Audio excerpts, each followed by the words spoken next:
नमस्कार, जय हिंद, वंदे मातरम। एक बार फिर से आपका बहुत बहुत स्वागत है हमारे YouTube चैनल के अंदर। लोकसभा चुनाव का बिल्कुल बजते लोकसभा चुनाव से पहले आपको यहाँ पे ये बता दें कि 545 सीटों पर अब लोकसभा चुनाव कब की बार कराए जाएंगे। परंतु आपको ये भी बता दें कि अब की बार लोकसभा चुनाव से पहले 4 राज्यों के अंदर विधानसभा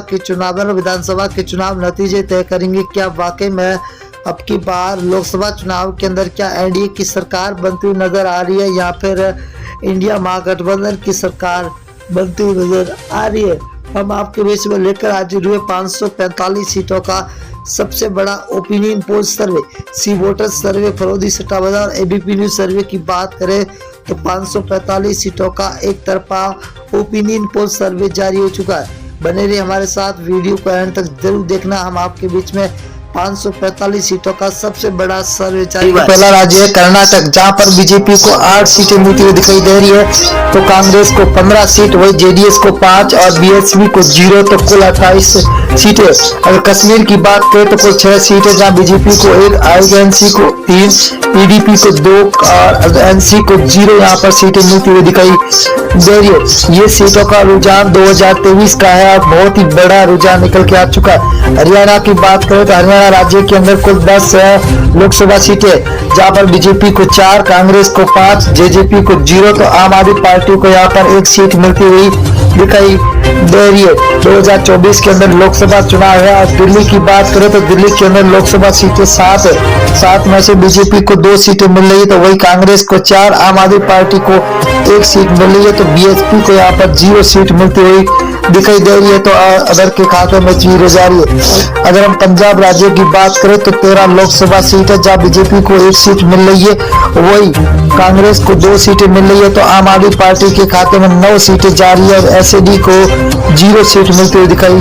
दे रही है। अगला राज्य है जहाँ पर मेघालय राज्य, मेघालय के अंदर 29 विधानसभा सीट है, जिनमें से बीजेपी को 12 सीट मिल रही है, तो कांग्रेस को 15, वही एसपी को 0, तो बीएसपी के खाते में 2 सीटें जाती हुई दिखाई दे रही है। अगला राज्य झारखंड, झारखंड की बात करें दोस्तों तो यहाँ पर 19 लोकसभा सीटें, जहाँ बीजेपी को 6 मिल रही है, तो वही कांग्रेस के खाते में 8 सीटें जा रही है, तो जेएमएम के खाते में 5 सीटें जा रही है, तो आरजेडी के खाते में 0 सीट मिलती हुई दिखाई दे रही है। आंध्र प्रदेश राज्य की बात करें तो यहाँ पर लोकसभा सीटें 25 है, 25 में से बीजेपी को 8, वही कांग्रेस को 4, तो वाईआरएस को 10 और टीडीपी को 3 सीटें मिलती हुई दिखाई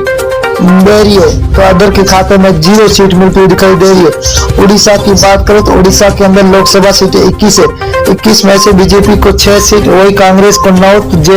बीजेडी को 6 सीट और एनसी को 0 सीट मिलती हुई दिखाई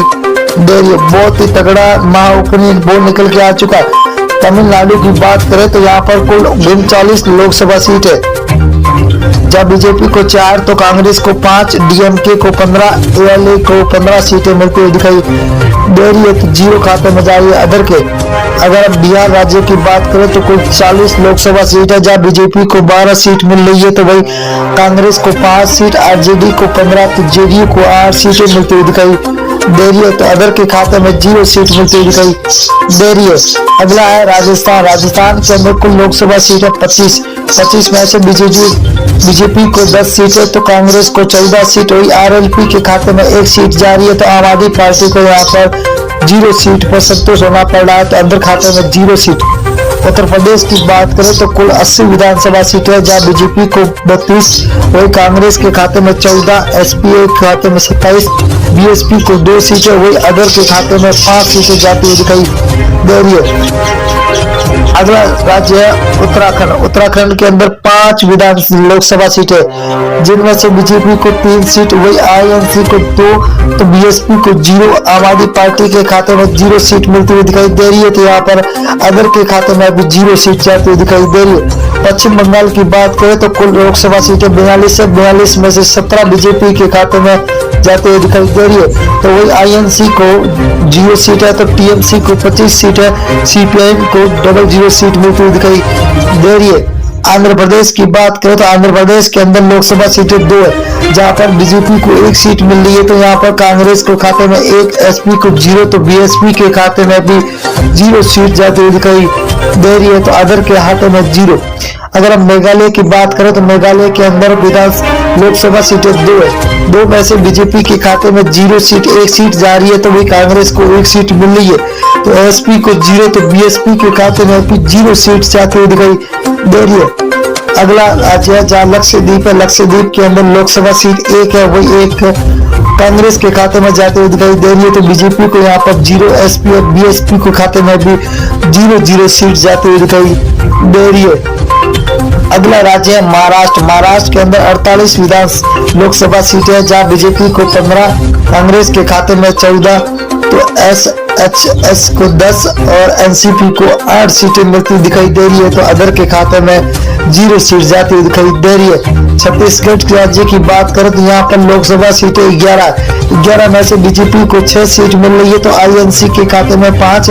आम आदमी पार्टी को 0, बीएसपी को यहाँ पर 0 सीट मिल रही है, तो अदर के खाते में भी 0 सीट जाती हुई दिखाई दे रही है। तेलंगाना की बात करें तो कुल 17 लोकसभा सीटें, जहाँ बीजेपी को 3 सीट, वही कांग्रेस को 5, तो टीआरएस को 7, एआईएम को 2 सीटें मिलती हुई दिखाई दे रही है। बहुत ही बड़ा तगड़ा झटका लगता हुआ दिखाई दे रहा है आपकी बात। अगर केरल की बात करें तो केरल के अंदर 20 लोकसभा सीटें, जहाँ बीजेपी को 1 सीट मिल रही है, तो कांग्रेस को 10 सीटें, वही एलडीएफ को 9 सीटें मिल रही है, तो यूडीएफ को लगभग 0 सीट मिलती हुई दिखाई दे रही है, तो अदर के खाते में 0 सीट जाती हुई दिखाई दे रही है। असम राज्य की बात करें तो कुल 14 सीट है, जहाँ बीजेपी को 7, को कांग्रेस को 6, एआईयू को 3 और अदर के खाते में 0 सीट जाती हुई दिखाई दे रही है। बहुत ही बड़ा तगड़ा झटका सभी को मिलता हुआ दिखा। गुजरात की बात करें तो कुल 26 लोकसभा, जब बीजेपी को 12, कांग्रेस को 6, तो आम आदमी पार्टी को 8, बीएसपी के खाते में 0 सीट जा रही है, तो अदर के खाते में भी